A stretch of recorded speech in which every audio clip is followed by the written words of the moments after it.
Annyeong!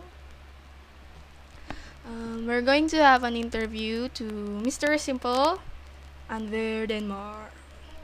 Gusto ko lang itanong, favorite mo ba yung Mr. Simple? Yes. Oh, favorite niya po yung Mr. Simple. I am the one who influenced him. Bakit mo nagustuhan yung Mr. Simple? Sa kanta tsaka sa tunog. Okay. Marami din nagsabi yun kasi Super Junior nga, di ba? Sino favorite member mo? Sino doon? Si Ryuwook. Si Ryuwook daw. Sino doon? Yung nagbe-breakdance? Yes. Hindi si Ryuwook yun. Wala! Si Yunyuk yun eh. Ulit. Okay lang yan. Si Yunyuk. I-trash mo! Si Yunyuk po yun. Trash. Don't be shy. Di ba okay lang yun? Okay lang. Trash. Bakit mo nagustuhan si Yunyuk? Wala. Kasi? Wala.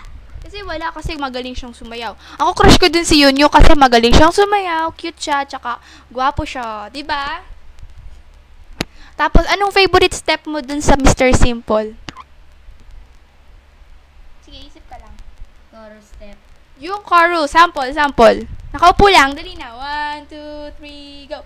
Para Mr. Simple, kitara macho. Para Mr. Simple, kitara escheko. Para Mr. Simple, kitara macho. How about the zombie dance? 1, 2, 3, go. Kachirantata, sese, sangchuro, sabandanda. I love it. Whereas kami ng favorite step, yun ang favorite step ko. So, alam mo ba yung kung ano ibig sabihin ng elf? No. Hindi mo alam. Ngayon, tatawagin kitang elf. Sabihin mo bakit? Bakit? Kasi sa kanang ganap na elf. Ano yung elf? Duwende. Hindi. Hindi siya duwende. Ang ibig sabihin nun ay everlasting friends. Everlasting friends.